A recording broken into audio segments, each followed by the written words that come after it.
আসসালামু আলাইকুম বন্ধুরা, আজকে আমি একটি সুস্বাদু মজাদার ডিম দিয়ে আলু তরকারি রান্না করে দেখাবো। প্রথমে আমি হলুদ লবণ দিয়ে ডিমগুলো ভেজে নিলাম।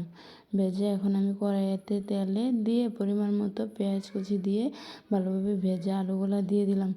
এখন আমি আলুগুলাকে লবণ দিয়ে হলুদ মরিচ দিয়ে আমি ভালোভাবে আলুগুলোকে 1 চামচ হলুদের গুঁড়া 1 চামচ মরিচের গুঁড়া দিয়ে ভালোভাবে কষিয়ে নিব, ভালোভাবে ভেজে নিব। এই তো আমার আলুগুলা ভালোভাবে ভাজা হয়ে গেছে। এখন আমি কিছু টমেটো আর কিছু কাঁচামরিচ দিয়ে দিব, দিয়ে আবারও ভালোভাবে ভেজে নিব।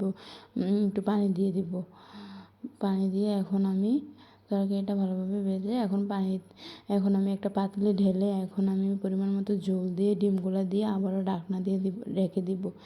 এই তো আমার তরকারিটা কত সুন্দর হয়ে গেছে, দেখেন আমার তরকারিটা কতটা লোভনীয় হয়েছে।